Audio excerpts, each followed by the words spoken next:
Bismillahirrahmanirrahim. Assalamualaikum warahmatullahi wabarakatuh. Perkenalkan, nama saya Rizky Cahya Yunani, NIM 195211244, kelas MBS 7E. Di sini saya akan memaparkan hasil observasi kelompok kami. Berikut adalah nama kelompok kami. Yang pertama ada Peggy Trisnawati, yang kedua ada Rosidatul Munawwarah, yang ketiga ada Pratiwi Aulia Starno, yang keempat Rizky Cahya Yunani, saya sendiri, dan yang terakhir ada Roris Afiani Karisa. Latar belakang Minimarket Atika merupakan perusahaan dagang yang bergerak di bidang retail untuk berbagai macam kebutuhan sehari-hari. Minimarket Atika telah menerapkan sistem point of sale yang terkomputerisasi layaknya minimarket pada umumnya. Sistem ini mempercepat kasir dalam melakukan pencatatan dan perhitungan transaksi, sekaligus mempermudah dalam membuat laporan penjualan harian. Pengawasan terhadap penjualan minimarket Atika hanya dilakukan melalui laporan penjualan yang terjadi dalam satu hari. Fenomena maraknya minimarket di Bujangan Kartasura membuat persaingan semakin meningkat. Meningkatnya persaingan membuat pembisnis minimarket, khususnya minimarket pribadi, semakin sulit mengembangkan bisnisnya. Di samping karena munculnya minimarket sejenis tersebut juga harus bersaing dengan minimarket yang lain modern dan memiliki nama besar seperti Indomaret, Alfamart, Superindo, dan lain-lain. Untuk itu diperlukan sebuah strategi untuk bertahan dan bersaing. Adapun strategi yang dapat dipakai adalah melalui upaya-upaya memberikan bukti fisik yang baik dan diferensiasi produk yang tidak kalah dengan minimarket lain, di mana upaya-upaya yang dilakukan mampu mengarahkan word of mouth pelanggan ke posisi positif sehingga mampu meningkatkan minat beli pelanggan. Yang selanjutnya, profil perusahaan. Nama perusahaan Toko Atika, pemilik Bapak Supri, dan kategori usaha ini minimarket. Kode pos 57168. Waktu operasi Toko Atika ini pada pukul 8 pagi sampai 10 malam. Alamatnya di Bujangan, Kecamatan Kartosuro, Kabupaten Sukoharjo. Adapun produk yang dijual di Toko Atika, yang pertama ada bahan makanan seperti beras, telur, minyak goreng, gula pasir, gula merah, garam, susu, mie instan, makanan ringan, minuman, kopi, teh, makanan kaleng, kecap, saus, sambal, bumbu masak, dan es krim. Yang kedua ada penunjang kebersihan seperti sabun, sampo, sabun cuci piring, deterjen, pakaian, pasta gigi, tisu, pembersih kloset, cairan pemutih, sabun jemek. Yang ketiga ada kebutuhan wanita meliputi pembalut, pembersih wajah, dan parfum. Kebutuhan lainnya seperti obat, popok, rokok. Berikut ada aspek pemasaran. Yang pertama ada produk. Produk merupakan barang-barang kebutuhan sehari-hari seperti sembako, gula, makanan, minuman, perlengkapan kebersihan, dan kebutuhan lainnya. Yang kedua ada promotion dengan sistem mulut ke mulut atau disebut word of mouth dan menggunakan promosi harga grosir, beli dengan jumlah banyak dengan harga yang berbeda. Yang ketiga ada price. Price itu harga. Harga di Toko Atika masih terbilang normal dan harganya standar sehingga terjangkau di kantong masyarakat. Yang keempat ada place. Tempatnya ada di Dusun 4, Bujangan Kartasura, Kabupaten Sukoharjo, Jawa Tengah. Yang selanjutnya ada aspek SDM. Pengembangan sumber daya manusia merupakan salah satu kunci sukses dan terpenting bagi perkembangan dan daya tahan perusahaan. SDM atau karyawan di suatu lembaga sangat penting peranannya dalam mencapai keberhasilan suatu perusahaan tanpa diimbangi kualitas dari karyawan yang akan memanfaatkan fasilitas tersebut. Pengembangan karyawan dirasa semakin penting manfaatnya karena tuntutan pekerjaan atau jabatan sebagai akibat kemajuan teknologi dan semakin ketatnya persaingan di antara perusahaan sejenis. Setiap personel perusahaan dituntut kerja yang efektif dan efisien agar kualitas dan kuantitas pekerjaannya menjadi akan lebih baik lagi sehingga daya saing perusahaan semakin besar. Yang kedua ada aspek lokasi. Lokasi ini berada di Dusun 4, Bucangan, Kartasura, Kabupaten Sukoharjo. Lokasi tersebut cukup strategis karena lokasi tersebut berada di pinggir jalan raya, terletak di pemukiman padat penduduk dekat kampus UIN Raden Mas Said Surakarta, yang membuat minimarket Atika ini cukup ramai. Berikut ada aspek tata ruang.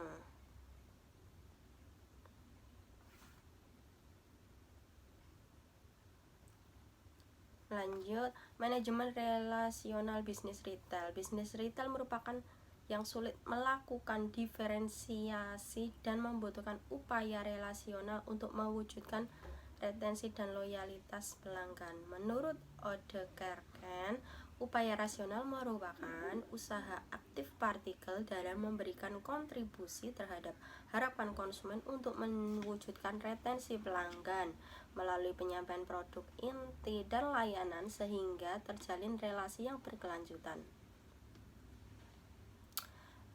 Beberapa hal yang perlu mendapatkan perhatian dalam membangun relationship marketing. Yang pertama, menurut Calagan 1995, yang pertama ada konsumen menghargai suatu pertukaran sebagai kondisi penting dan sufficient dari keberadaan relasi, ditandai terbentangnya consumer relationship.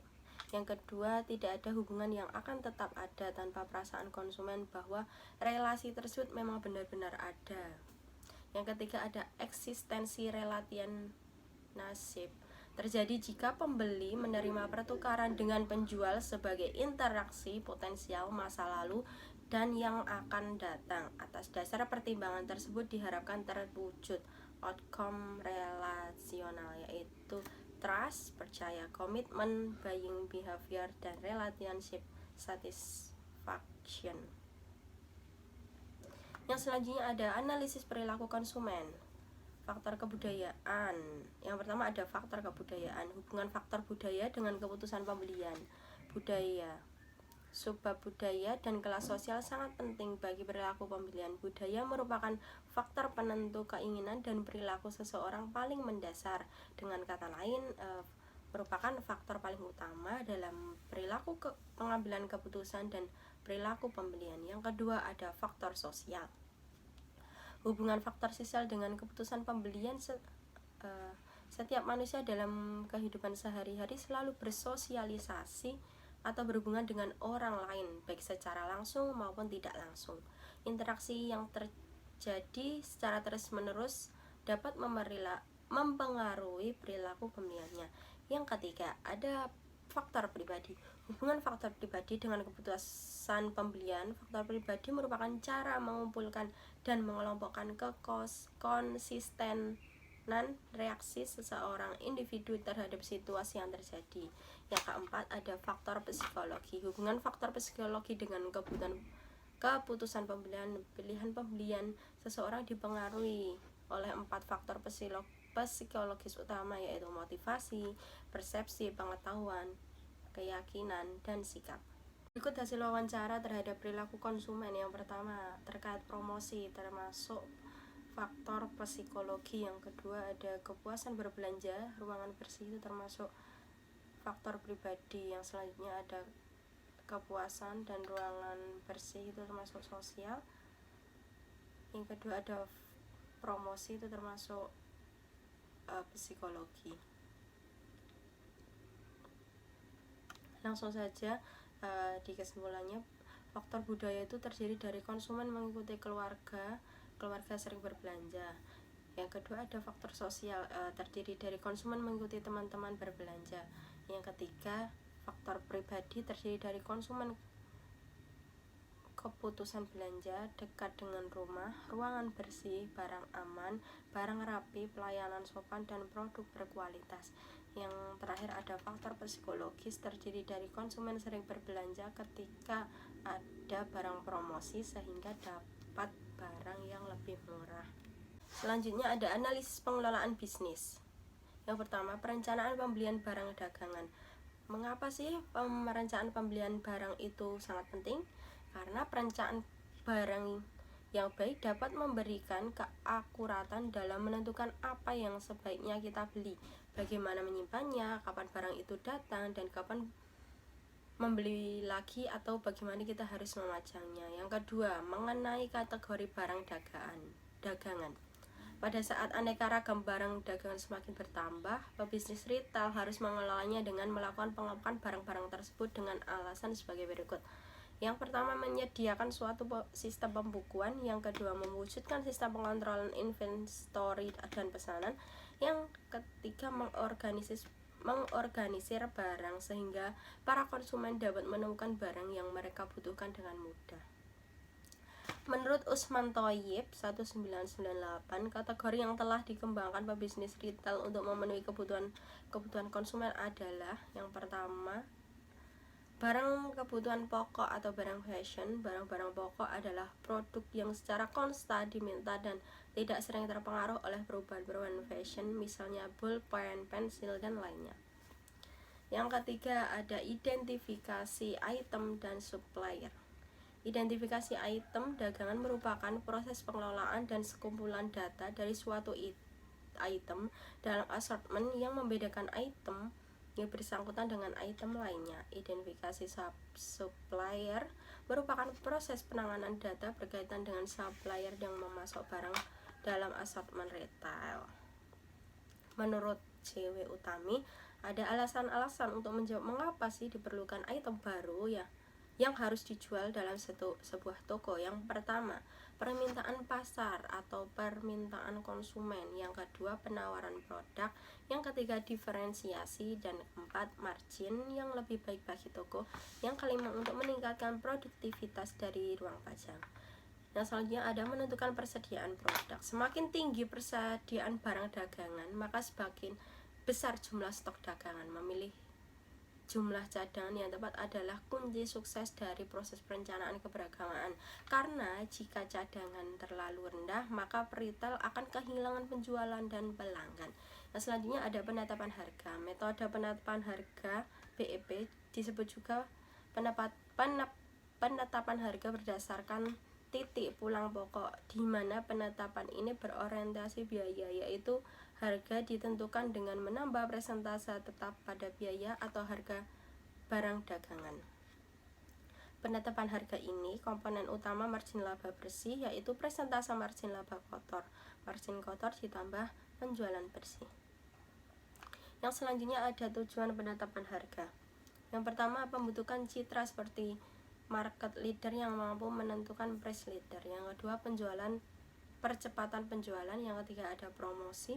Yang keempat, perlindungan atas ancaman pesaing yang sering memainkan harga. Yang kelima, meningkatkan daya saing melalui harga yang miring atau yang murah. Unsur utama yang menjadi daya dukung terbentuknya citra sebuah toko yaitu merchandise, lokasi, mengutamakan pelayanan yang pada segmen tertentu yang sesuai karakteristik demografi calon pembeli, pramuniaga atau kasir, citra kepribadian toko, store ambience, membangun reputasi harga, penetapan harga untuk penjualan retail. Sekian presentasi dari saya, atau apabila ada salah kata saya mohon maaf. Wassalamualaikum warahmatullahi wabarakatuh.